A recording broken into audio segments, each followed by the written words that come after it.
Hi guys. This is great. I missed this. But I'm gonna do a real short Q&A because I am super tired. Oh my god, I can hardly keep my eyes open.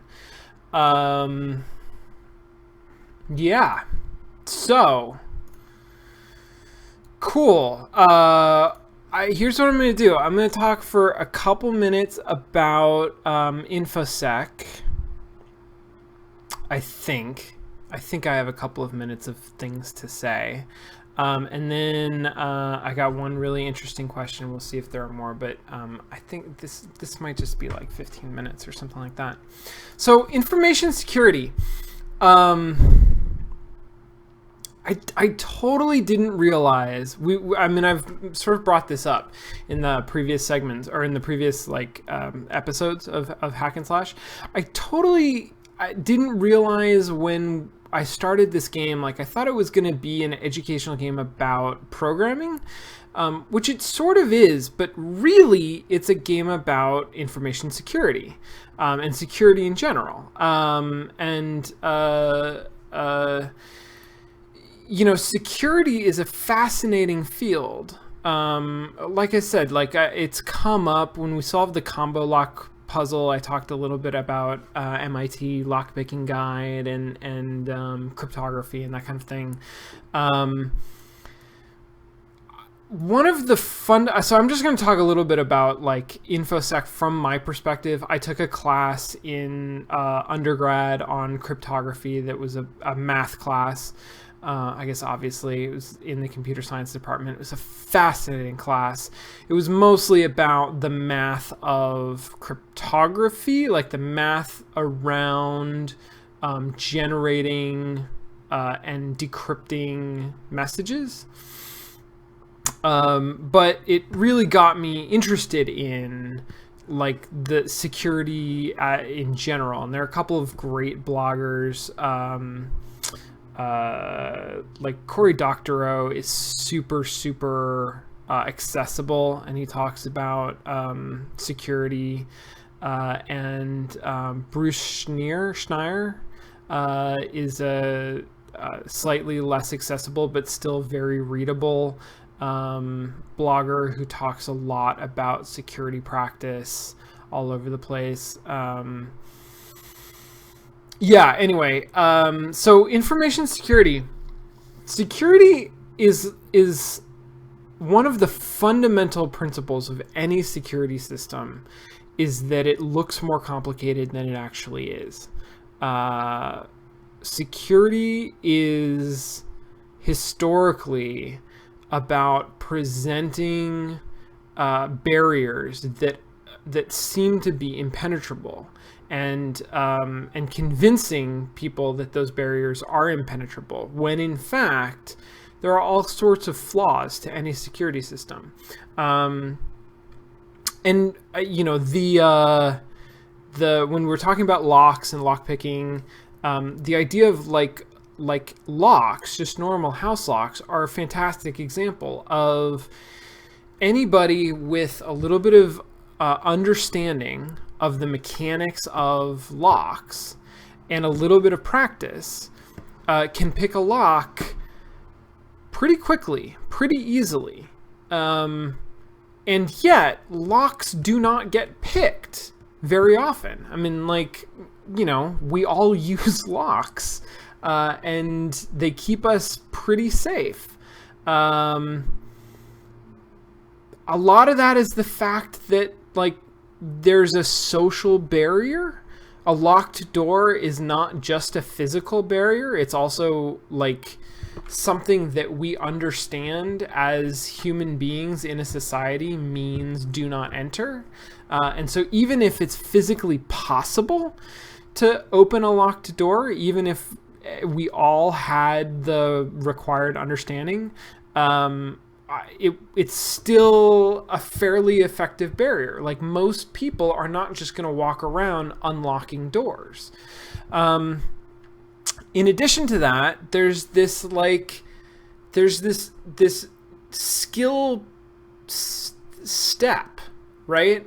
I mean, if you've ever been locked out of your house or your apartment, and you call a locksmith, and the locksmith opens your door in like 30 seconds, like, you understand how really easy it is to get past that barrier. And yet, probably you couldn't do it. I couldn't do it.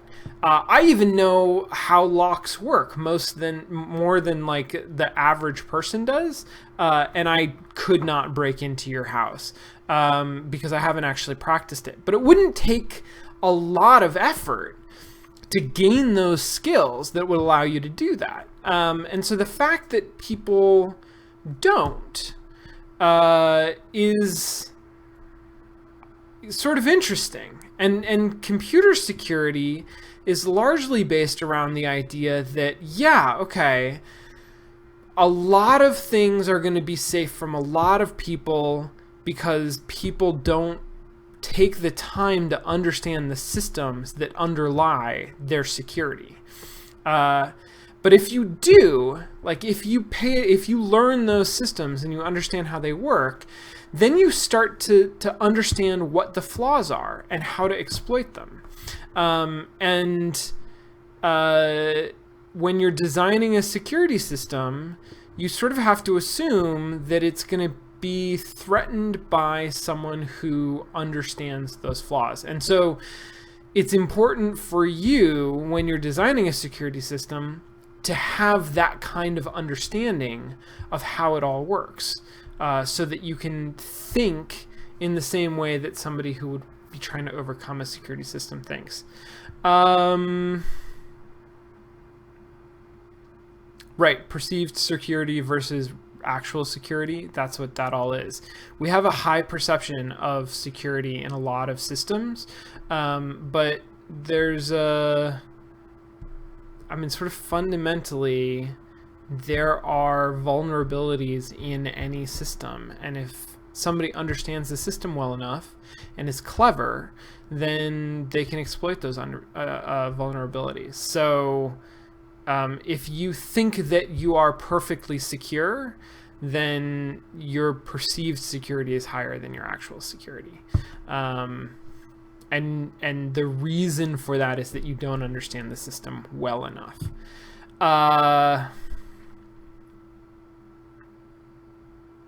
I think those are the salient points. I think we'll come back to some of this when we talk next time, maybe, about like what this game has actually taught us, what it's really about, and how well it covers the subject of security and information security.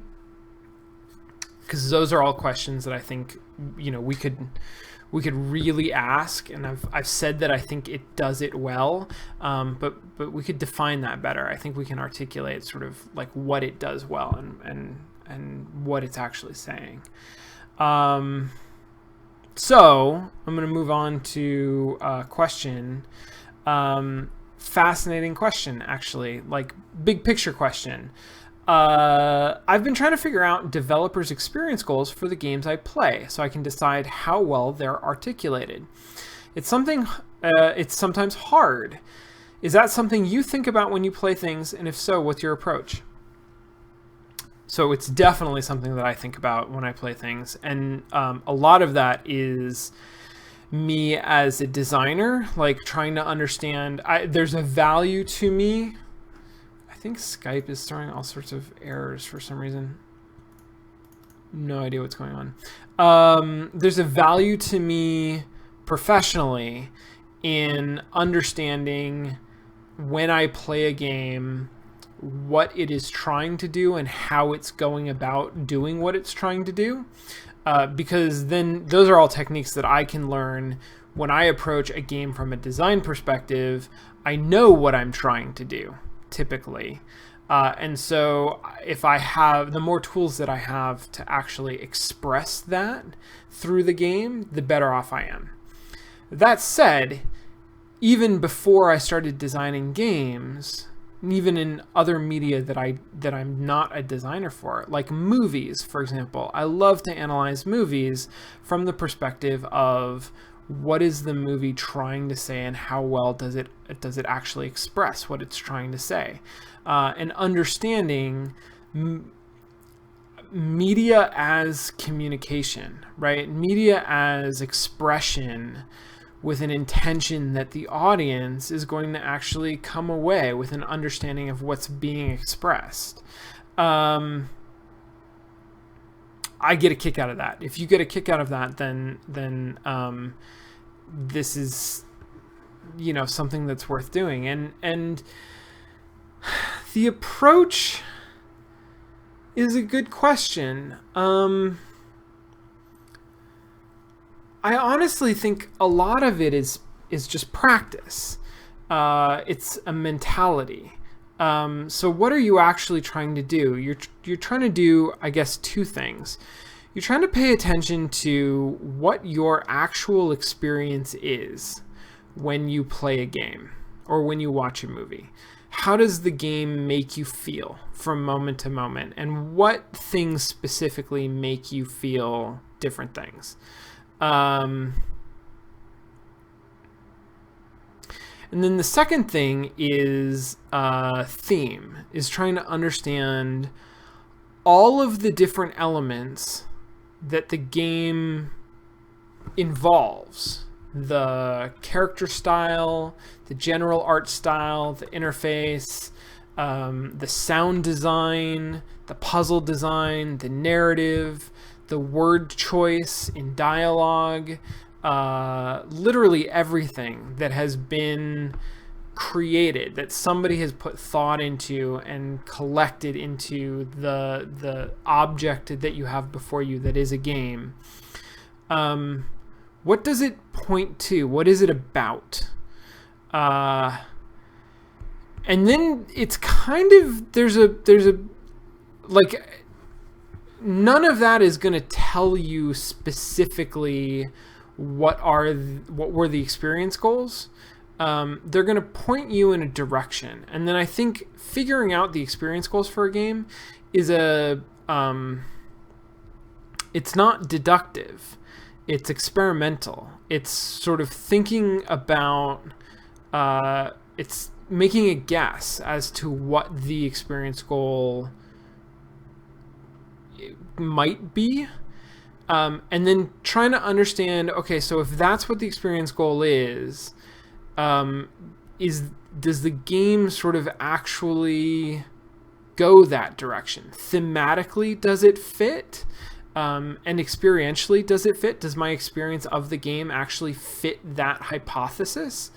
And the answer is probably going to be like somewhat. It's probably going to be like yes, but not perfectly. And I think the way that I think about it is that I'm constantly trying out potential experience goals, trying to understand from the perspective of like from as a player subjectively, what does it seem like the experience goals are, and then with an understanding of the context of the game, is it a big budget, is it a blockbuster game that's trying to make lots of money? Do I understand what the audience for the game is? How is it advertised? How is it marketed? Is it like an indie game? Is it an educational game specifically, like explicitly? Taking that context into account, in order to just like constantly be thinking about what was the developer trying to do. Was the developer trying to do this, potentially the thing that actually happened? And if that makes sense, then sure, that sounds right. And if it doesn't make sense, then like, is there something else that makes more sense? And so, like, you can see this is not a perfect process, right? There's a fundamental flaw there where it's relying on my ability to imagine what the developer might have been thinking in order to determine what the experience goals are, and then to measure the success of the game against those experience goals assumes that I've got the correct experience goals in mind. And that's not always going to happen. my understanding of what the developer was actually trying to do is imperfect. But that's part of how it actually works. Like, you have to expect that you have to allow for some of that imperfection. You have to do the best that you can to come up with what the goal of the game is. What is the game trying to communicate? What is it actually doing? And then if that's not right, to some extent, I mean, there's an argument to be made that it doesn't matter. Like, the clearest that the game can be about what it's trying to say is all that matters, and the actual intent of the designer, if it gets completely lost, isn't worth much. What's really worth anything is the final product, the game, and what the game communicates to you. But again, there are these external factors that if the developer has talked about what the game is supposed to be about, you take that into account when you think about how well the game is communicating the experience goals as you understand them. Anyway, short answer is, yeah, it's something that I think about a lot for a number of different reasons. But frankly, mostly because it's interesting to me. And is it worth your time to try doing this? It depends on how interesting you find it. I find it to be very rewarding. I guess the other thing that I would say is I'll tell a story. One of the classes that I took that is part of the graduate course at USC in interactive media and games that every student takes is a class called Visual Expression. Visual Expression is it's a class about the sort of visual techniques that go into filmmaking.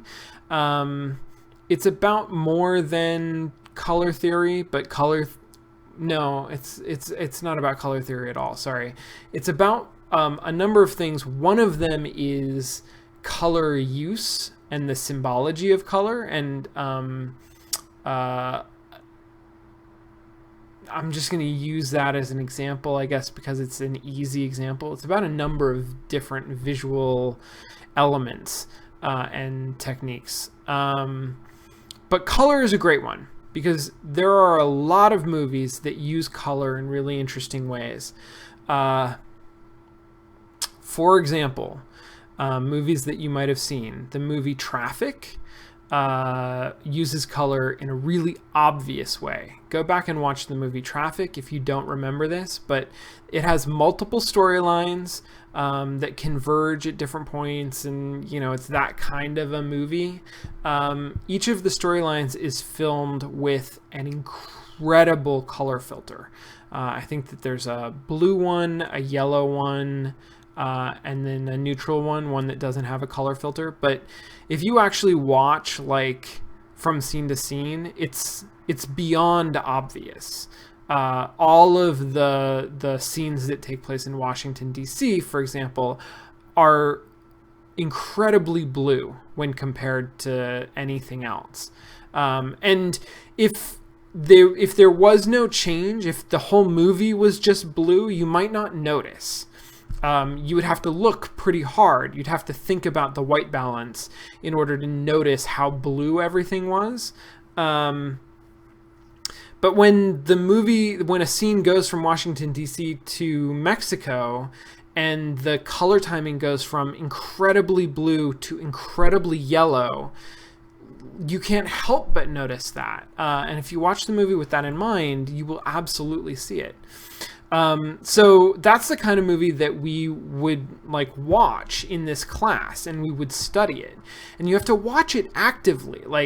Traffic is an example where some of this stuff is really obvious, but you get lost in the experience of the movie and thinking about the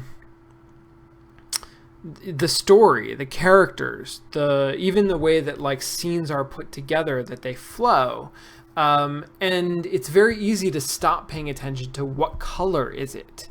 But there's actually the color subtly points at very specific things. And in Traffic, it's not that subtle, and I don't remember if it's that interesting. There are a couple points, I think, where storylines cross over and their color timing changes when they cross over in different ways. And so there's this kind of sense, like there's this overarching idea that that characters' lives get muddled together in a way that, you know, at first they're very distinct from one another. They're completely different.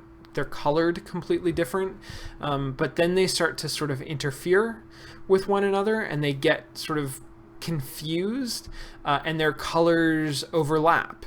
And so the characters who come from Washington, D.C. and go to Mexico, all of a sudden their color timing changes dramatically because they do that. And so that kind of points at thematically what that movie is about.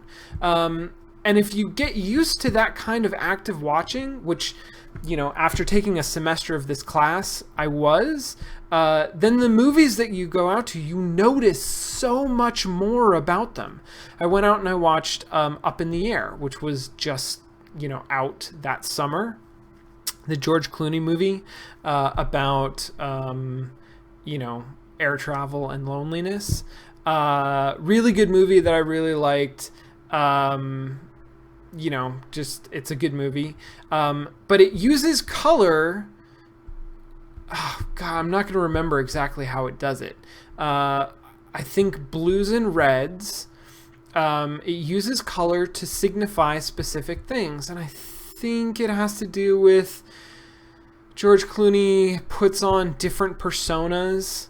And so sometimes he's acting in a certain way for certain people, and the movie is filled with blue things. And it's not timed the same, like it's not like there's not a color filter in the same way there is for Traffic, but the set is just filled with blue. And you can see in the background, things tend to be overwhelmingly blue. And then there are other times when he's, I'm probably screwing this up. I'll have to watch the movie again to give you an accurate, but this is a good example of the kind of thing that I'm talking about. There are other times when he's, you know, by himself, or he's acting in a different way, or maybe he's projecting an image differently, and all of a sudden everything's red.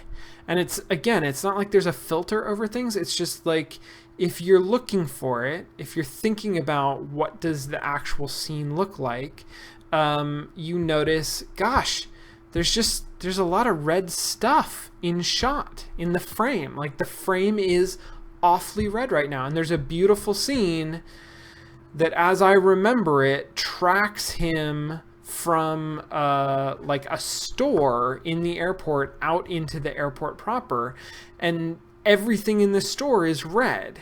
And as the camera tracks and follows George Clooney out into the airport, everything in the airport is blue. And the whole mood of the scene shifts incredibly subtly. Like, you would never notice this unless you were looking for it.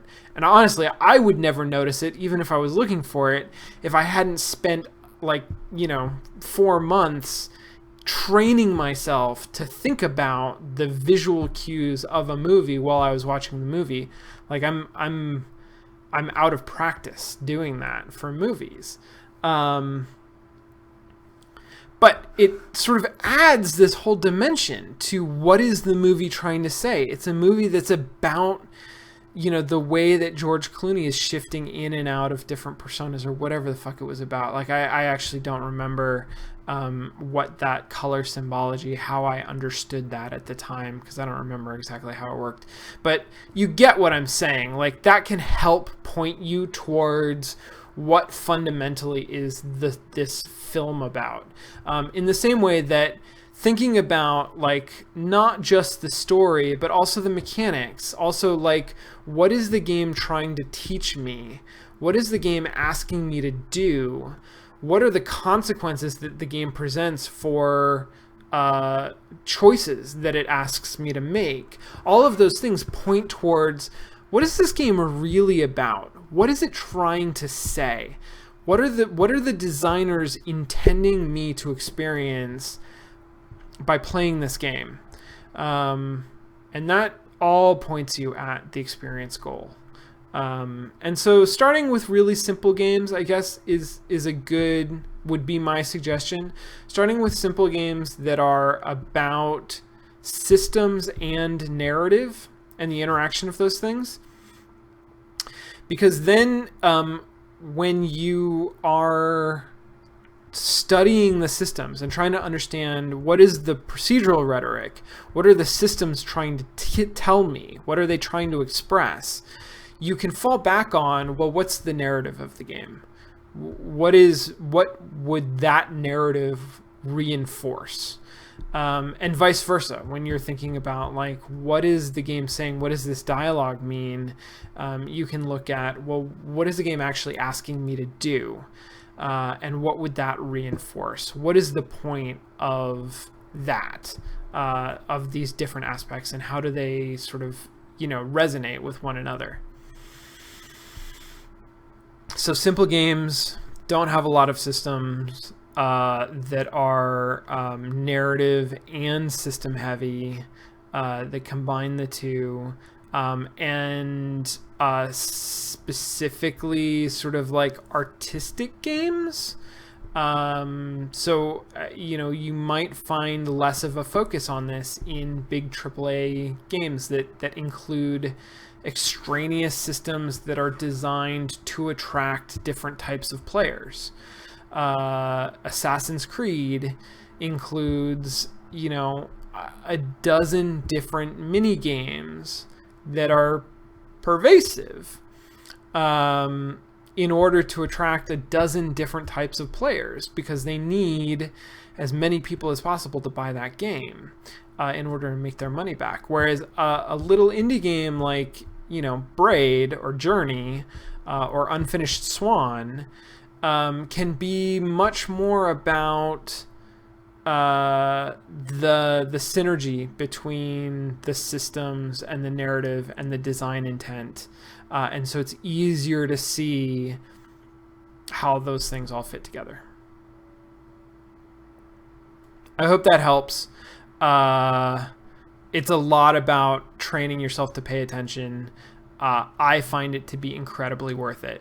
And obviously, I love doing that kind of stuff, and I do it most weeks here on this stream. Okay. Thanks, guys.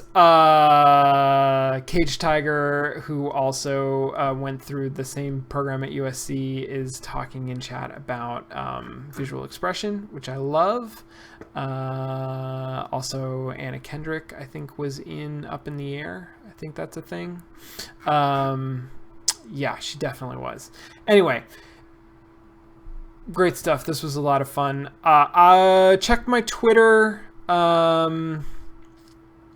to see what my schedule is. I think right now I'm going to be streaming this coming week on Wednesday.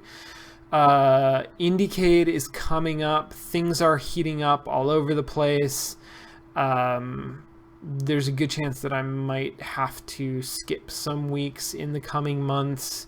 I'm going to try to plan those out ahead of time as much as possible and not just have them be at the last minute. But all of that, I continue to love doing this, and you guys are fantastic. Thanks for all of the great questions. Thanks for all of the great comments, and thanks for all of the support on Twitter when I vent or complain or get stressed out and miss a week. I really appreciate that. This is a really fantastic community. And I love that the community has sprouted up all sorts of other stuff. There was an interview with Bill earlier today. I lost my Post-it note, but obviously there's Danarad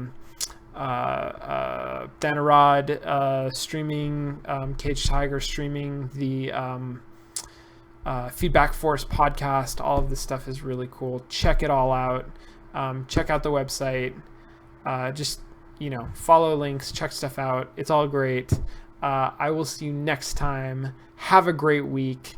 Enjoy whatever games you're playing. All right. See ya.